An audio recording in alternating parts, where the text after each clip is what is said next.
आयुर्वेदामध्ये सांगितलेला एक सगळ्यात उत्तम त्वचेसाठीचा पाठ म्हणजे शतधौतघृत. 100 वेळा धुतलेलं गाईचं तूप, आणि ते सुद्धा गीर गाईचं तूप, की जे 100 वेळा मंथन करून करून त्याच्यामधून एक घट्टसर लोण्यासारखं एक शुभ्र पांढरं, की ज्याला तुपाचा वासही येत नाहीये, असं घृत म्हणजे शतधौत घृत तयार होतं. आणि आपल्या क्लिनिकमध्ये जेव्हा एखादा पेशंट येऊन सांगतो की मानसी मॅडम, मला डोळ्याभोवती डार्क सर्कल्स आलेत, किंवा मला चेहरा एकदम ड्राय वाटतोय, पॅची स्किन आहे, किंवा काही त्वचा विकार असलेले व्यक्ती असतात की ज्यांना सतत अंगाला खाज येत असते, अंगावरती सोरायसिसचे पॅचेस असतात, एक्झिमा असतो, तेव्हा आवर्जून आपण रात्री त्यांना हे ॲलोवेरा शतधौतघृत वापरायला सांगतो.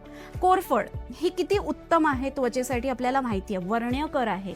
कोरफड काय करतं, तुमचं रक्त शुद्धी करतं, त्वचेच्या रंध्रांमध्ये साठलेलं पित्त शुद्ध करून, त्वचेमार्फत स्वेदजनन करून तुमच्या त्वचेला डिटॉक्स करण्याचं काम हे ॲलोवेरा करत असतं. मग हे ॲलोवेरा शतधौतघृत तुमचा डार्क स्किन टोन दूर करायला मदत करतं, ड्रायनेस दूर करतं, तुमच्या त्वचेला असणाऱ्या सुरकुत्या हील करायला मदत करतं, त्वचेवरती सोरायसिस, एक्झिमा असे काही पॅचेस असतील तर ते पण हील करायला मदत करतं. आवर्जून याचा मसाज तुम्ही रात्री करा.